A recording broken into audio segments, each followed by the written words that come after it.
ladies and gentlemen, loyal listeners of the Game Chat podcast. We have another episode coming to you with your loving co-hosts, Lucas and Tom and Lucas. What up, ladies and gentlemen?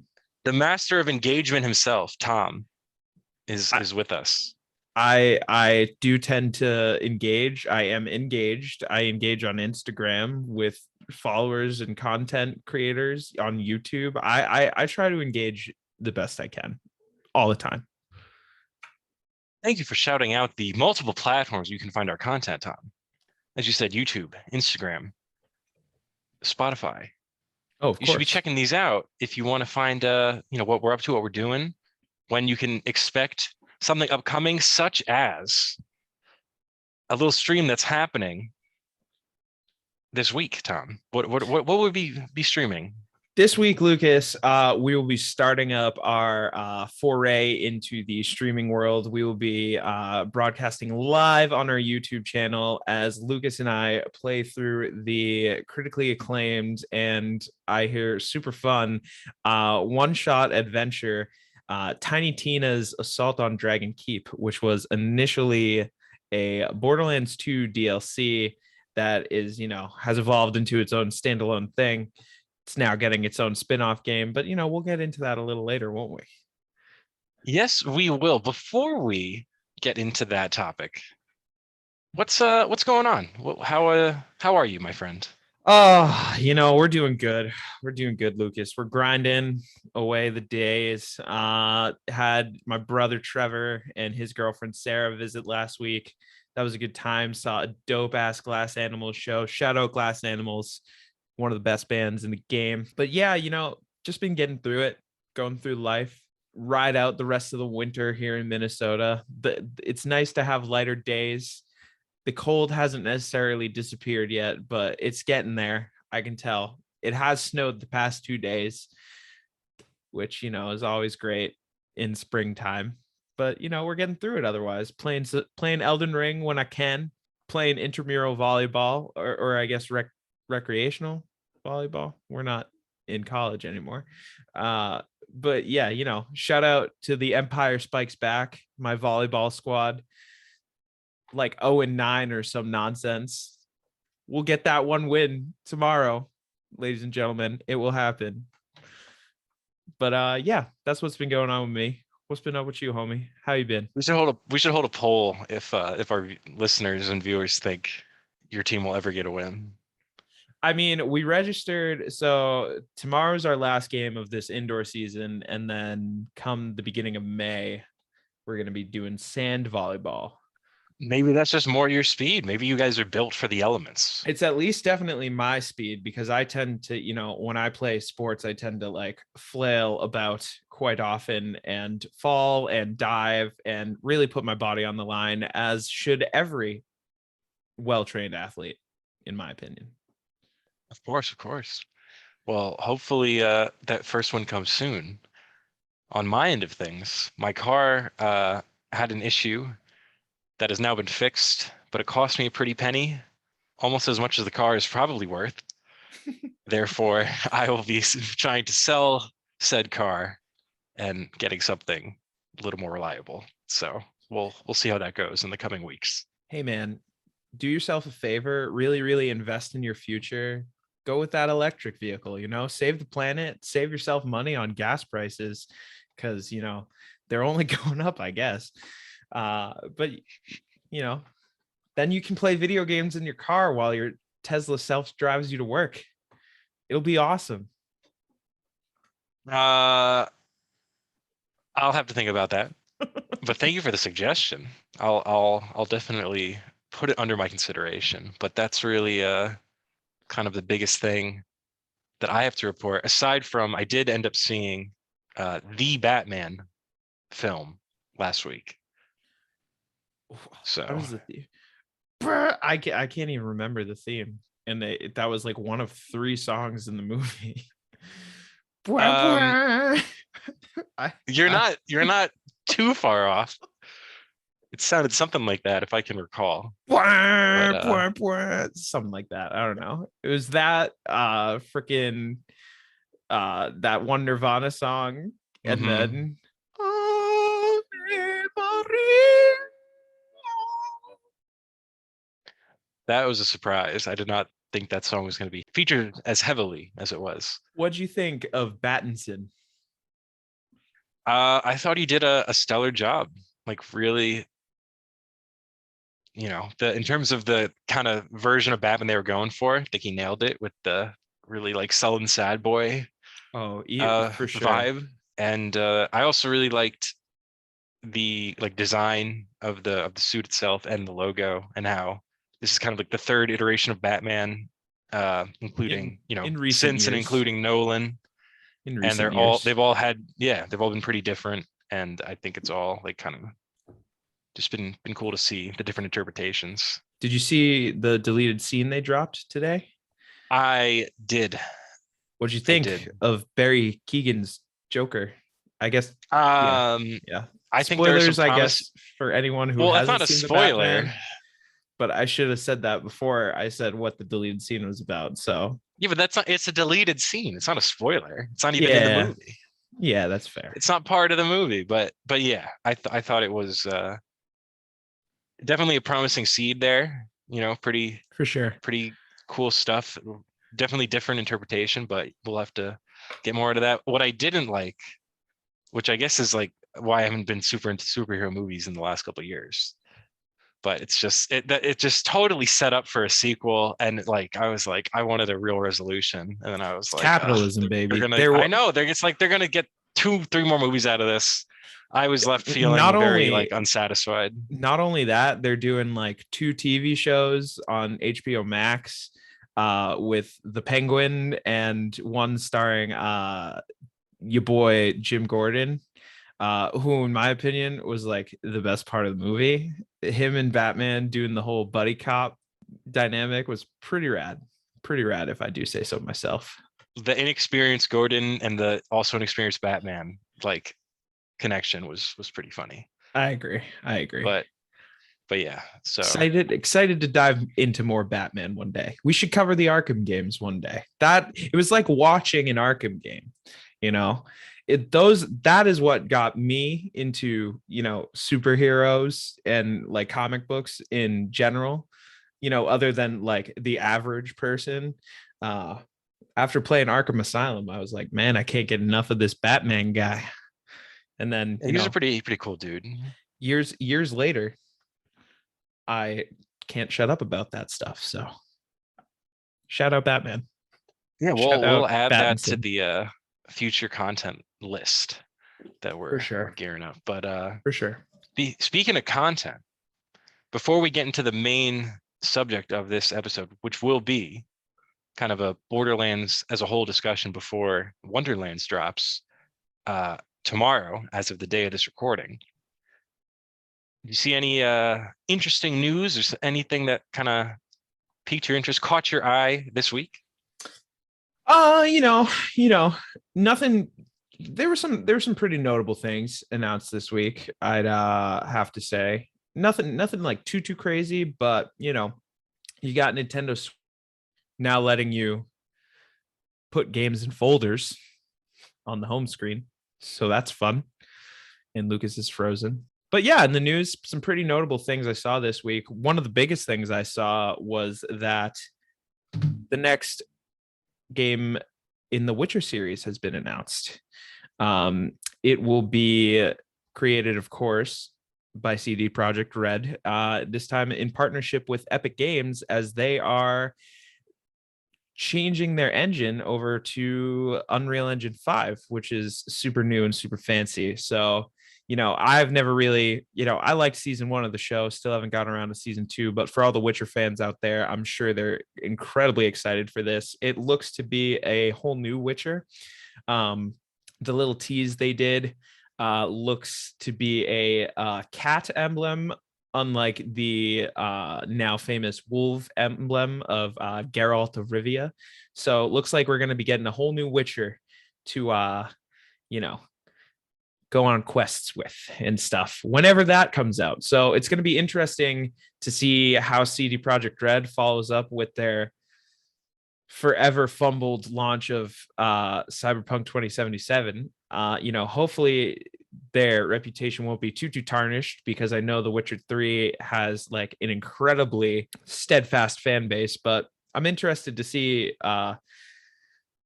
what'll come for this. You gonna check out the new Witcher someday, Lucas? Did you ever play The Witcher 3? No, but I do have it on one of those like holiday sales. Was The Witcher 3 with like all of the DLC for $10. For sure. So I that's bought sitting it. on my Yeah. PlayStation. I I just haven't bought got it around to it. on my PC like 2 days after I built my PC, because it was the same deal. It was like $9 for all of it. And I don't know. I dove into it a little bit, like 3 or 4 different times, but at first I tried playing with keyboard and mouse and that didn't work well. Then I tried it with a controller, but like I was playing it wirelessly and it was a whole thing. It was a whole thing. Some Bluetooth nonsense. But on the topic of The Witcher, another thing I saw that I thought was pretty funny was a a quote last secret of The Witcher 3 was found. Like this I saw this news break like 10 minutes after they announced the new Witcher game, that a Easter egg that has been hidden for years was finally discovered. Um Basically this character in the game, Vivienne de Tabris, who apparently is cursed as a result of a monster. And Geralt basically gets to spare her by moving the curse to someone else or break it completely. If she breaks the curse, her lifespan shortens to 7 years. And after 7 years have gone by, like in game time. So if you play this game, right, and like break the curse from her, and then literally come back 7 years later, you will find that NPC now dead. And that is like the funny Easter egg that was found in The Witcher 3. So, you know, chock full of content, these Witcher games, seemingly never ending, which is why I have abstained from getting into it, because I don't know. I'm convinced I'm going to be playing Elden Ring until I'm like 48. So, we'll see how that goes. But yeah, maybe someday we'll get into The Witcher. I know you like the show.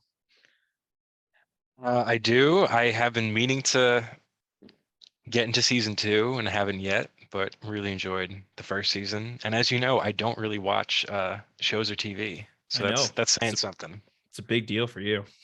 Yeah. What anything you see that piqued your interest this week, Lucas?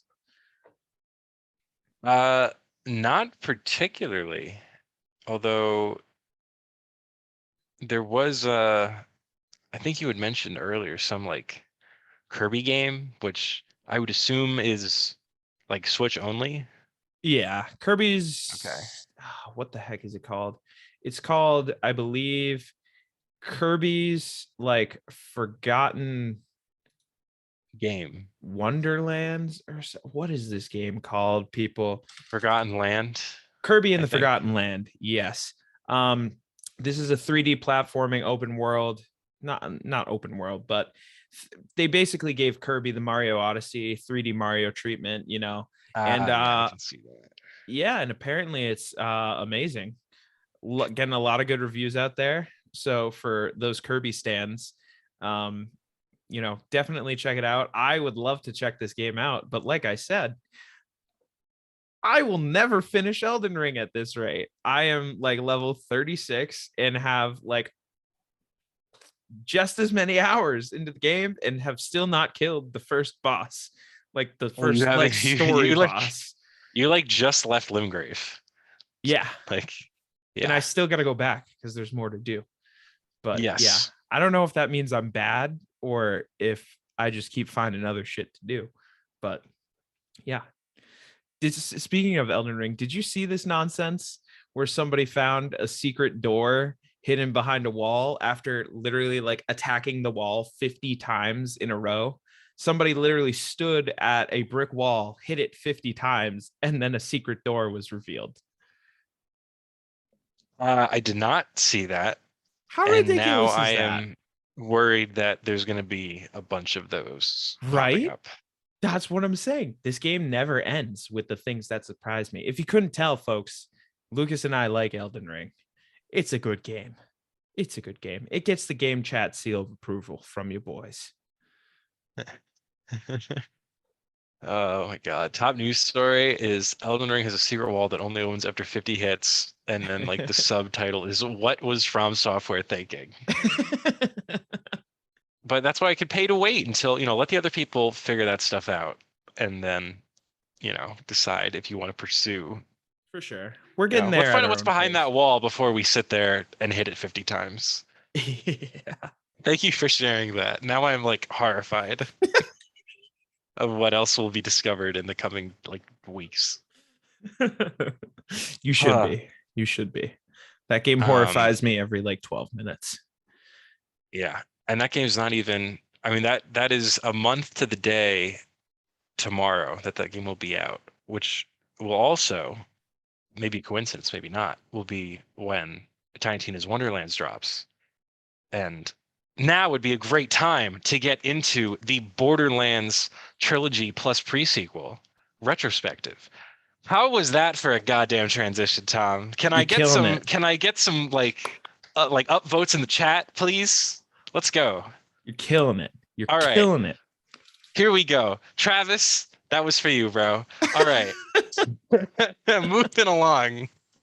But yeah, that's the main focus of today's episode, everybody. We wanted to kind of, give Borderlands their flowers and critiques as a whole before this new DLC inspired standalone game drops tomorrow, and just kind of get into, why this franchise is as big as it is, and what we're looking forward to with the upcoming release.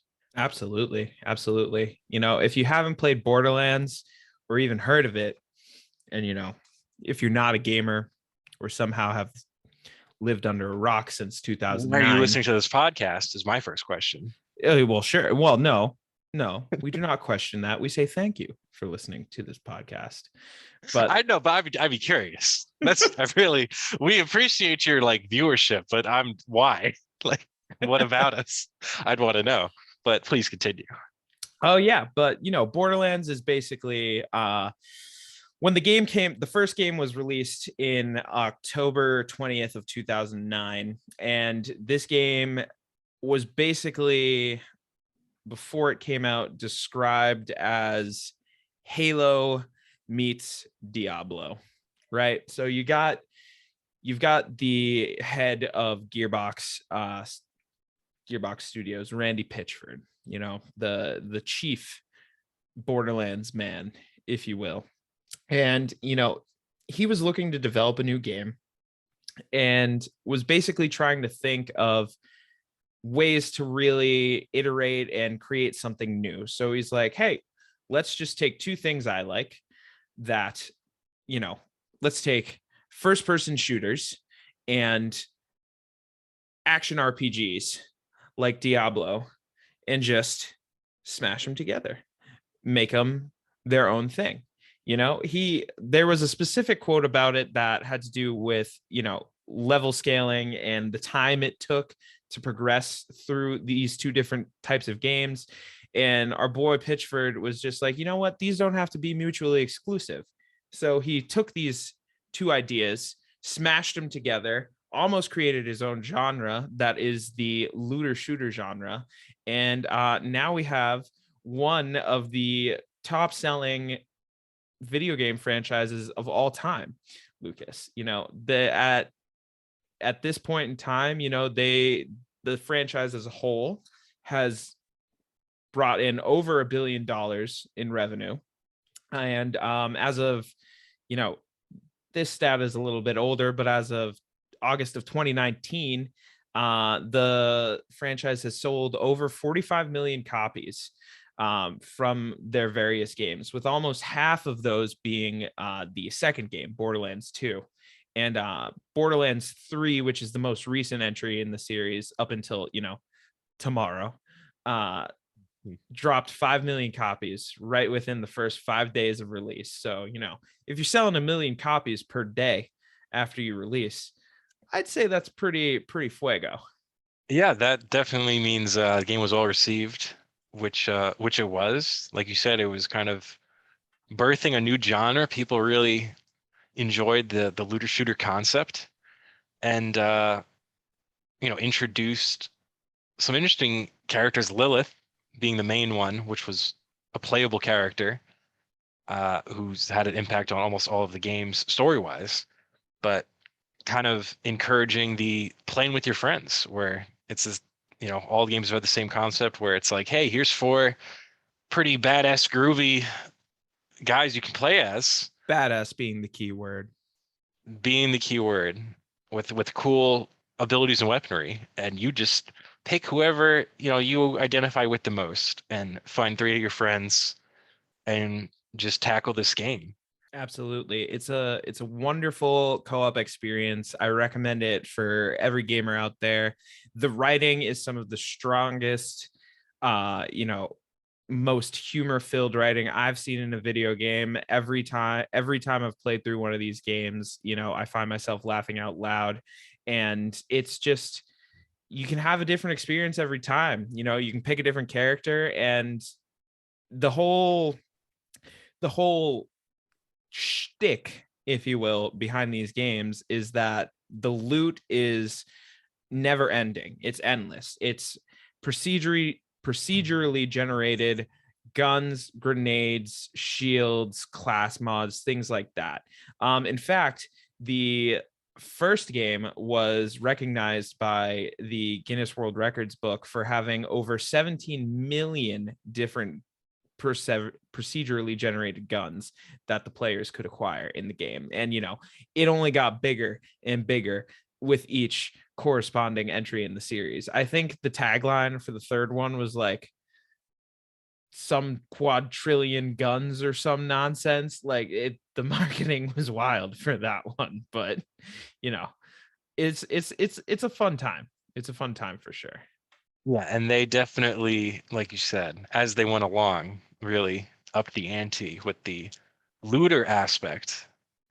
Whereas the second game, Borderlands 2, came out a few years later, and they went from, like, what'd you say, like 17 million guns possible, like lootable items. Oh, dude, I couldn't tell you how many guns are in each game. They just keep adding more and more because they added different like gameplay elements into each game. Of course, in this one, for example, they added a lot of new weapon types as well, and different stats and properties that came with those different weapons as well. I believe with two, they introduced a lot of different elemental guns, such as like corrosive bullets and things like that. And they also have, one thing that I specifically remember from Borderlands 2 that I thought was the coolest thing is some guns, in order to reload, you literally just your clip empties and then you like chuck your gun at an enemy and it blows up. And then a new one just spawns in your hand and you keep going. Mm. It's all about mayhem and ridiculousness and gratuitous violence, people. Like, it's a never ending onslaught of, you know, crazy loot and things to do that you can go through while you play with your three of your best friends.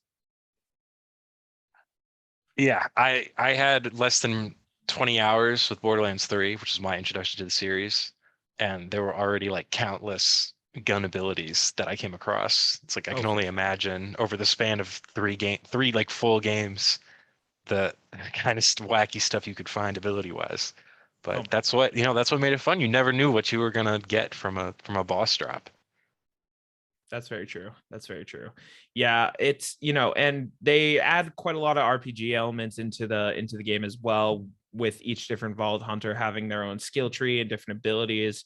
Um, I can't recall right now specifically some of the things they had in the first one, but I know they had like the badass ranking in the second game that allowed you to basically like have an ultimate ability.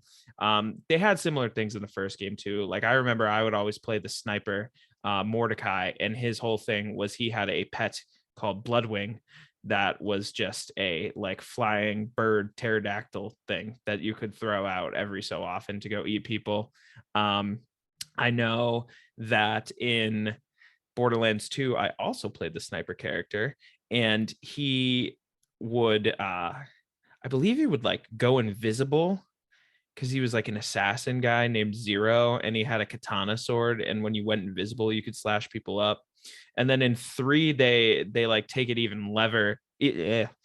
higher, and they had like the guardian system, and each character I believe has like a crazy new like thing they can equip or use. Like I know the guy I played was the Beastmaster, so he had like 3 different like beasts that you could summon to beat up enemies. And Trevor, Lucas, and Travis would get mad at me because they would always get confused when I would throw out the beast, my skag boy, because they would try to shoot at it, even though you can't shoot at it because it's on our team. Yes, specifically the Skag, because he was just the biggest of the 3. And like the whole first hour of the game is like, oh, like all these Skags are attacking. And then it was like that just stuck with us where it's like, oh, Skags are bad. Oh, But for sure. except for that one. So, but that has been a theme where they have characters who can summon either robots or like some like little companion, which is confirmed. Well, they'll have multiple classes that can do that in Wonderlands upcoming. So, Oh, we're very excited for Wonderlands here at Game Chat, folks, and we'll get into that a little bit later. But you know, it's like we keep saying, it's a huge franchise. It continues to put out like top-notch hits. So far they've had Borderlands 1, Borderlands 2, then they made Borderlands the pre-sequel, which essentially was a prequel to Borderlands 2, the pre-sequel, if you will. And then Borderlands 3, which is the most recent entry in the series that dropped in September of last year. They've had multiple different collections and upgrades and different spin-offs throughout their time. There's tabletop games, there's mobile games. They have a what was I just gonna say? Oh, they have a Telltale game that came out called Tales from the Borderlands, which, if you're familiar with Telltale games, those are, basically choose your own adventure, playable novel type deals. And, Borderlands lends itself to that type of gameplay elements because it's, like I said, the writing in throughout this series is impeccable. It's hilarious. You are always guaranteed lots of laughs when you're playing. And, they continue to spin off and go even further with their franchise. A film is set to come out pretty soon with Kate Blanchett playing Lilith, the character Lucas mentioned, and Kevin Hart playing the other lead, who is a character named Roland, which I do not see Kevin Hart as oh my this God. dude. This is a giant ass, bulky. That's such a Borderlands thing to do, though. Put Kevin Hart as him. I would rather see Mhm. Kevin Hart as Claptrap, personally. But we'll see. We'll see how it goes.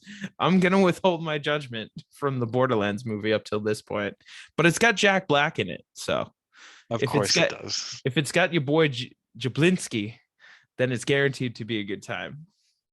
Shout out Jablinski Games. We miss you, Jables. Yeah, he's Mr. Black's a real character, and something Borderlands has been known for, particularly the second game, is their characters. In particular, Handsome Jack, who apparently is like this really badass antagonist, one of the best in gaming that because I was unfamiliar with Borderlands, didn't know about. But apparently he's pretty popular. Popular for his character, not for the stuff he's done, because it's pretty horrific. But He's a people were a bad big dude. fan of him. Yeah. So hopefully the antagonist of Wonderlands, who I think is Will Arnett's Dragon Lord, will be of a Yes. similar vein in terms of being Bojack. memorable. But yeah, that was kind of what who the second game was centered around, and I believe the pre-sequel was like how he went crazy. I Was think the yeah, story there? I think that was the whole deal. It was his origin story.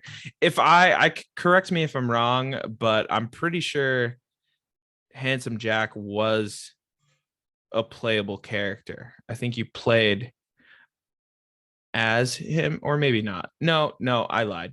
I lied. There are Vault Hunters, but you're just with Handsome Yeah, Jack the whole time. But right. you know, like we've been saying, this is a storied franchise. It's pretty great. It's a lot of fun to play with your friends. It's hilarious in every single level. Um, Lucas, I know you're relatively newer to the franchise. Like you said, you only got in at Borderlands 3, but I'll talk a little bit about my experience because I've been around from the get go. But you know what did you like from your time with Borderlands 3 and just being introduced to the looter shooter genre in general? Because I am well aware you had no idea what that was when I first asked you to play Borderlands 3 with us.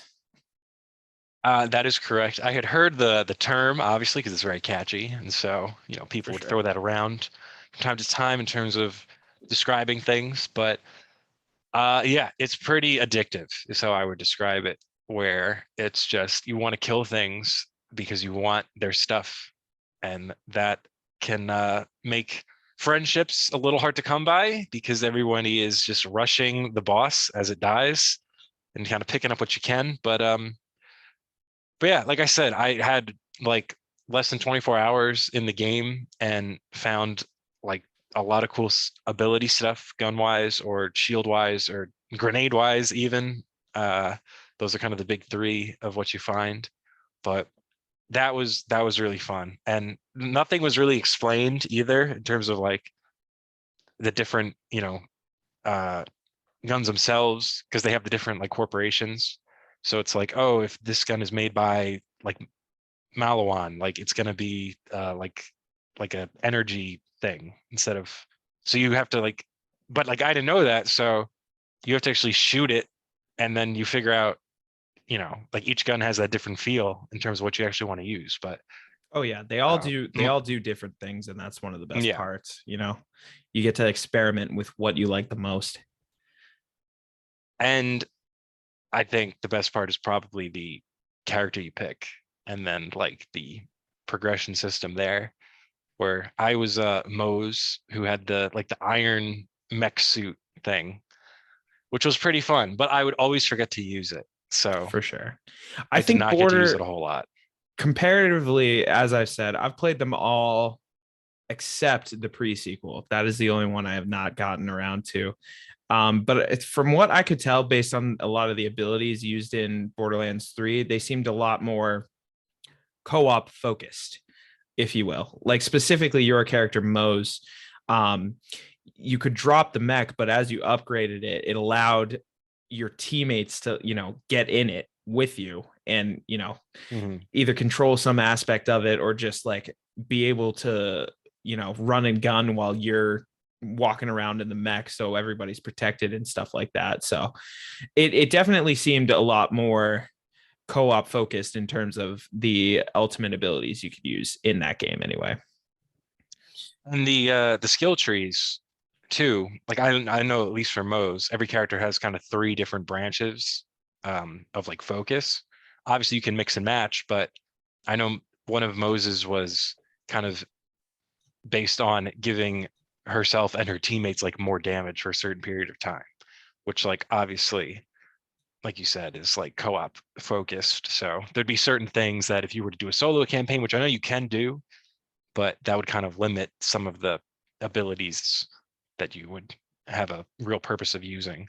So I don't know. I wouldn't want to play it solo because the area we ended on was like so big and had so many like sprawling areas. It was like this is definitely like made for teams of two or like branching off just so you can cover everything in a reasonable amount of time. Oh yeah, for sure, for sure. It was nice to see, playing 3 as opposed to so long ago when I played the original one, because it seemed like a lot more of the skills and skill trees specifically that you could upgrade and go through in one um, were very much so more tailored to that specific vault hunter, if you will. Like, for example, they made it a point in the first game that each character specializes with a certain type of gun. Like I said, the character Mordecai I would play was very, very specialized with revolvers and sniper rifles. And, other than his ultimate, which was the Bloodwing, and upgrading, the things that like little companion guy can do, a lot of his skills had to do with, oh, hey, you do better with snipers, you do better with revolvers, things like that. So it definitely has evolved to become, I think, a much more co-op driven experience. You for certain can play by yourself, but I don't know, it's always been better with friends. I remember way back in the day playing the first one for the first time with my good friend Matthew Kinzer. Shout out Matty Cuh. Hope you're doing well out there in Rhode Island, my boy. But I remember squatting up play in his unfinished attic at the time, and playing on a on like a CRT TV or something back on the PS3. We'd like walk down, like buy some Little Caesars pizzas and 2 liters of soda, and just like stay up hella long hours just like questing through the first game, doing all the side quests and shit. So it's always been a good game to play with friends, even if you can't make time to play online with someone, even if you just play split screen co-op, it's still a good time. And later on, come around the time when I was playing the second game, I would still play with my boy Matty Cuh, but that was around the time I was in high school, so I had a lot more friends that I would game with, a lot more access to gaming on a regular basis, so I would play that a lot more with friends. And then I remember I also did a playthrough or two in college, and we just like rushed through it because the game is like so good. It's so good. It can't be beat. I remember specifically in 2, they always do cool little Easter eggs in these games too. It's like so pop culture filled. I love it. Like specifically in 2, there's an entire section of the game that is just like Minecraft based. And you literally can like shoot up creepers with the Borderlands guns. And it's bizarre, but it's a ton of fun. I can't wait to play more of these games with you, Lucas. I'm telling you, man, we should go through Tiny Tina's Wonderlands and everything, but I have all the games. They're just sitting waiting to be played with you. So I'm down when you're down, bro. You didn't mention it just now, but have you played Tiny Tina's Dragon Keep before or no? So I have not played Tiny Tina's Dragon Keep. So that's another thing that each game has had pretty extensively. Like we mentioned before, Tiny Tina's Dragon Keep is a DLC pack from Borderlands 2. And every single Borderlands they've had so far has been chock full. Like they always do a very good job of supporting these games post launch. They up your level cap, they make it so you can keep grinding and getting ridiculously stronger. Specifically, the first one had 4 DLC packs, being Zombie Island of Dr. Ned, Mad Moxie's Underdome Riot, which was one of the best DLC packs ever, in my opinion. Secret Armory of General Knox, Claptrap's New Robot Revolution. Same deal with Borderlands 2 as well. They had another 4 add-on campaigns. And they also, I believe, had Borderlands 2 also had Headhunter packs, which were not necessarily the same DLC packs that they had been doing previously. The Headhunter packs were generally less than the traditional like add-on campaigns they had been doing, but they ended up making 5, and their quest lines, different things like that. Like for example, in Borderlands 2, they had this one called The Horrible Hunger of the Ravenous Wattle Gobbler, and it's basically a Hunger Games parody and Thanksgiving Day, uh, where you basically this guy named Mr. Torg, he makes a tournament that's basically the Hunger Games, and because it came out right around Thanksgiving, the whole end goal was to defeat a giant turkey monster. Um, so Oh, that's not where I thought you were going at all. where'd you think I was going? I thought with the Thanksgiving Hunger Games combo, I thought everyone was gonna play as like a turkey, and No, they gotta whoever kill the made it turkeys. out wasn't picked for Thanksgiving dinner and got like No, the president's presidential pass. nah, they just gotta kill the turkeys, dude. They gotta kill the turkeys.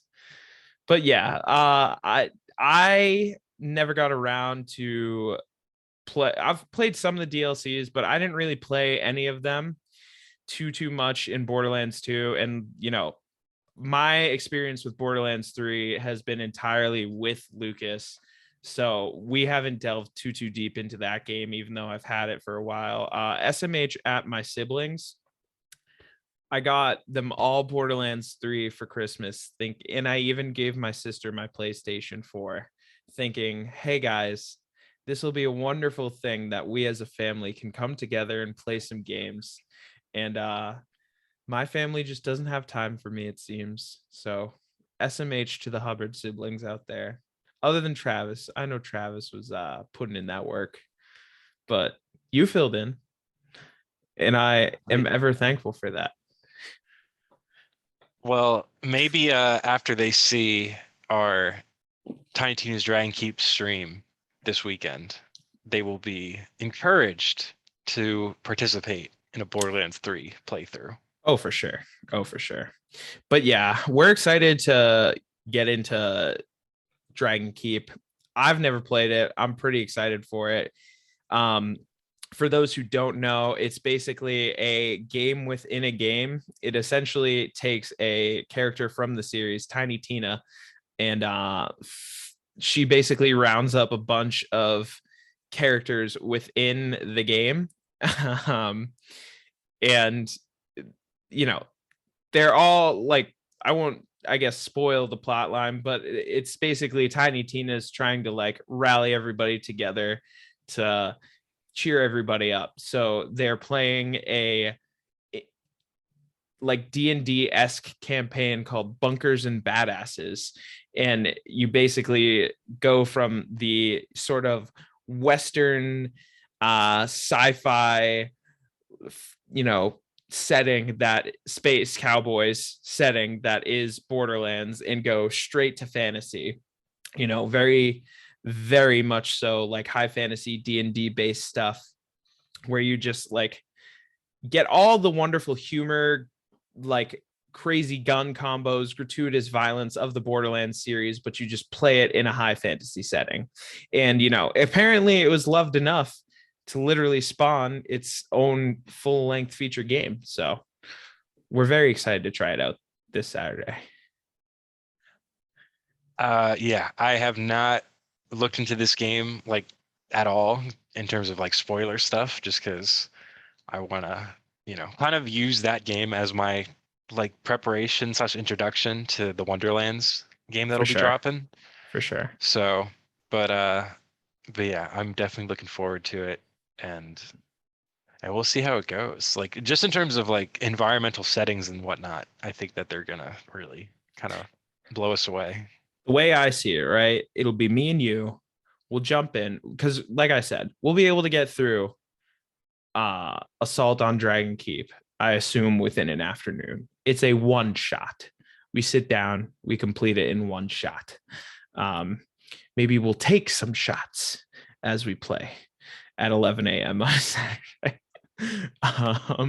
Well, it'll be 10 a.m. by you, so we'll see. Hey man, you said it, not me. So I guess we're doing it. We'll see about that. But we'll get through that, and then we'll jump in, a couple of days later, and me and you can play through Wonderlands. And then, if we're really feeling the vibe, if we're really riding that wave, there's nothing stopping us from playing the other games, bro. We both got 3. Well, you know what is stopping us though, Tom? The one What? thing What? is that I refuse to start another like multiplayer game playthrough with you, until we finish Halo Combat Evolved. I mean, hey man, now that we're getting the streaming up and going, it's only a matter of sitting down and doing it, you know? We might be able to get that in like one shot because we're halfway through the campaign. Oh, for sure. We'll finish that. We'll finish that. There's lots of streaming content we want to do here on Game Chat with Tom and Lucas, ladies and gentlemen. So keep your eyes peeled in the future. Catch us playing Borderlands, catch us playing Halo, catch us, I imagine for sure, playing Elden Ring together at some point. Our producer has suggested a wonderful idea that I like of, playing like competitive like versus type games. Like I don't, we'll figure it out. Oh, speaking of, and if we can't say this, we'll have our editor cut it in post.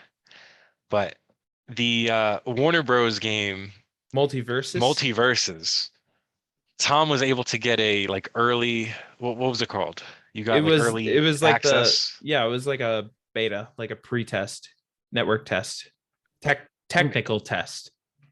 Right. And through his like invitation, you were able to invite, I think, like 3 other people. And I was one of those people. And we played it a bit. And early returns are pretty promising. We were kicking ass. And I was playing on a goddamn mouse and keyboard. So I can only imagine the power of Tom and Jerry. How do you play Smash Bros on a mouse and keyboard? You whack ass motherfucker. Yeah, we'll have to, for the stream, I'm definitely like, I would rather play controller. So we got to figure it out. I think you said you can do like a USB or a Bluetooth or something. Bro, you literally just plug your controller into the laptop. Listen, man, I know it sounds easy to you, but I'm not technically savvy. When that game drops, it's full crossplay. So and it's all going to be free to play. So if you want, you can play it on your PlayStation. Facts. But We'll make it work. either way, whatever we just play it on, we definitely should do like a versus. That's the first game in our versus series that we'll play. I think so too. But speaking of more streaming content, one game, like we said, that we'll definitely be doing is Tiny Tina's Assault on Dragon Keep. And shortly after, we will jump into Tiny Tina's Wonderlands. As Lucas has mentioned, as of this recording, it is dropping probably like within a few hours because it's the podcast. Yeah, because it's getting. We'll be playing it during production time, so sure. You'll see him around the same time next week For sure. But what's got you hype about that game? What have you looked into that is getting you a little excited? I know so I once have again my ideas, but aside from like that trailer we saw, I don't know if it was E3, some gaming conference, in terms of like the story of it. I haven't looked into a ton gameplay wise because once again, I'm trying to wait until the Dragon Keep thing to not spoil like that. But sure. What I did look at and what I was curious about was the starting classes. Oh, see, that is not what I have looked at. So tell me about this because I have Okay. not looked too into what the classes are. So for this iteration, right? Because all the Borderlands games, the way it's been is it's like, hey, we have these 4 classes, whatever the like iteration of it is, there's only 4. There's some similarities through the games, but here's the 4. For Wonderlands, there's 6. And I don't believe you can play with 6 people. I think it's still 4. No, it's still 4. Really? But that means that it's not like our scenario where when we did our playthrough, it was kind of like, okay, like we all are just going to end up with one of these like 4 classes. Whereas now it's like, we don't have to fight for like like you might have people that want to play another one, but it's like 6 between 4 people is a lot more appealing than just like 4 and 4. So that's interesting because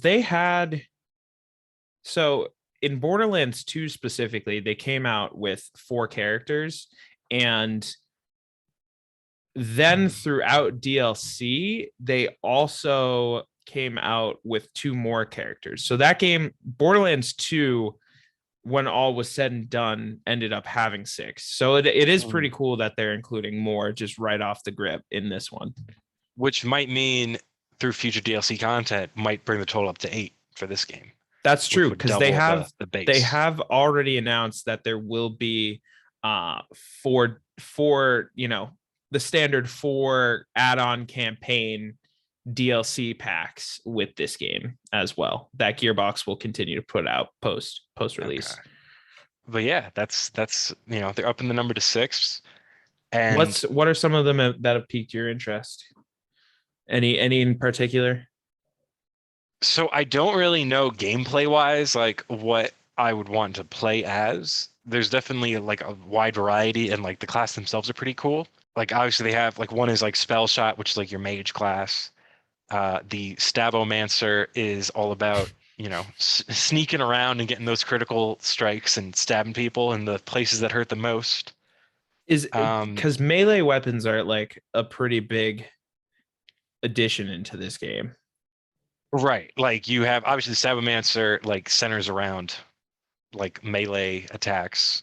Clawbringer is another one where you have a big ass hammer and not to copy Thor, but it has a similar mechanic where you can throw it and like return it to your hand, and do like a hammer down like AoE attack with it.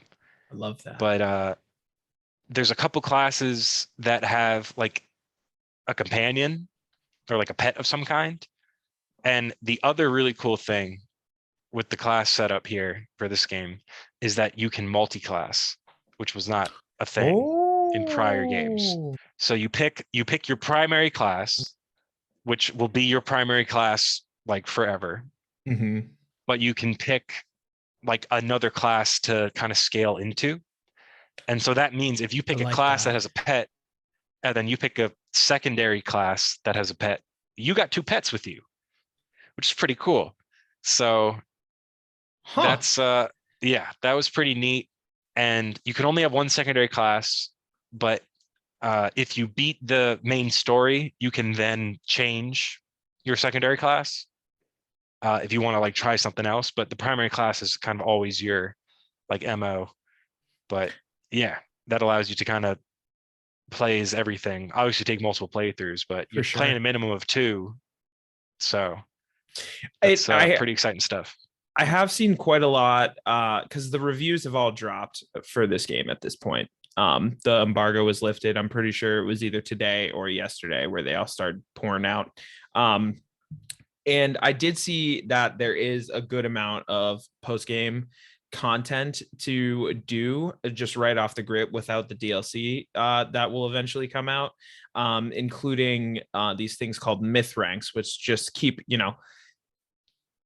allowing you to over level your character, if you will. So that's actually pretty interesting that you can scale into a second class because, you know, I don't know too much about these myth ranks, but that to me that sounds promising that you could basically be two characters in one by the end of it if you continue to play. So that is pretty sick. I definitely am interested in some of the spell aspects of this game. I think they've completely replaced grenades with spells in this game, which seems wild to me, and I'm super into that.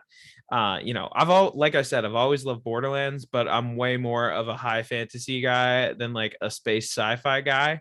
So like this will be right up my alley, and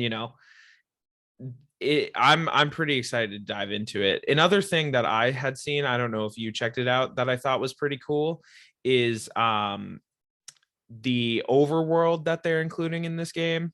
And we'll have B-roll of all the stuff we're talking about as always on our video podcast editions.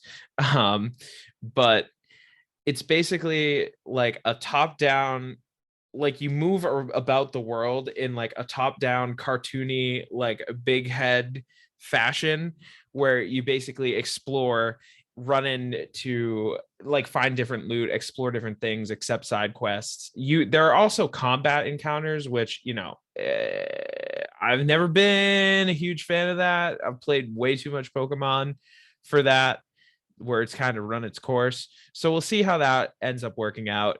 Um, but I have high hopes. I have high hopes. It makes me happy to see that they're trying to reinvent on this game that otherwise, just based on the reviews I've seen, does look like kind of like a reskinned Borderlands 3. So the whole overworld aspect of the game is crazy interesting to me, because I think it will really add a fresh take on what these games tend to do.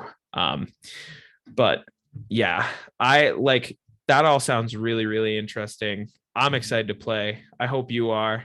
And I'm super excited to dive in to the aforementioned Assault on Dragon Keep this Saturday with you. Should be a good time, honestly, and also like our first stream, like event, which is pretty hype in and of itself. So Oh, for sure. I expect lots of laughs and comical moments, as is per the course for this series.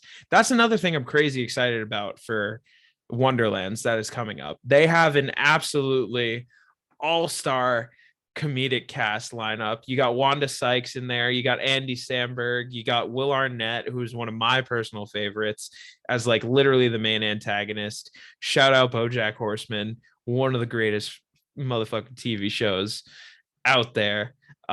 So I'm excited to laugh my ass off. We'll have a good time. And you folks will be able to see it on our YouTube channel. So go to YouTube, search up Game Chat Tom and Lucas, head to our Instagram, click on our link tree. We got it up in our bio. You can find us from there. All of our streams will be taking place there. And then we'll be able to, we got to figure out more logistically how we'll distribute that content after the initial live stream of it. But you'll be able to watch all our stuff there. And one thing that we were invited to partake in, and that we'll be investigating in the near future as well, not to stray away from Borderlands a little bit, but we will also be adding these videos to our Spotify podcast episodes as well. We were given the ability by our platform that we use to record, shout out Anchor, for giving us the ability to add video to our podcasts on Spotify. So Joe Rogan, we're coming for you. And hey, let's try to get on his podcast before we challenge him for the throne. I want to be a guest. I'm not trying to take the man out. I think he's like literally currently the only podcast on Spotify that has video. So it makes me very excited to see that, platforms like Anchor, which are specifically designed to make podcasting more accessible, are starting to, incorporate that. It gives everybody more chances to see our wonderful smiling faces and our wonderful B-roll and editing that our wonderful producer puts in every week. So I'm excited to incorporate that stuff. That's definitely a big step, Oh, for sure. making more content, more money moves. For But sure. I think that might be a wrap on this week's episode, unless you have any closing thoughts or commentaries you want to share with our wonderful audience. Let us know what you guys want to see us play and see us stream. Like I said, this podcast is about video games, so it's time to start playing some goddamn video games on this channel. So we're open for whatever. I am all about trying out and playing different games. So if you got a crazy like whack ass like 89-cent game or whatever, or maybe it's $50, who knows? If you got some crazy games you can find on Steam or on the PlayStation Store that you guys like, and you want to see us goons take a crack at it, let us know. Hit us up. If you want to play some games with us, hit us up. Tiny Tina's Wonderland specifically, as we mentioned in our last episode, is receiving full crossplay support. So if you want to join our campaign, hit us up. at Midget Eater 79 on most gaming platforms. Yeah, let's take down that Dragon Lord, everybody. You know, Damn straight. to come at. But but yeah, I think that's gonna be a wrap for episode 2.9, and we hope you enjoyed, and we will see you next week. Yes, Game chat out. sir. Game chat out. Yeah.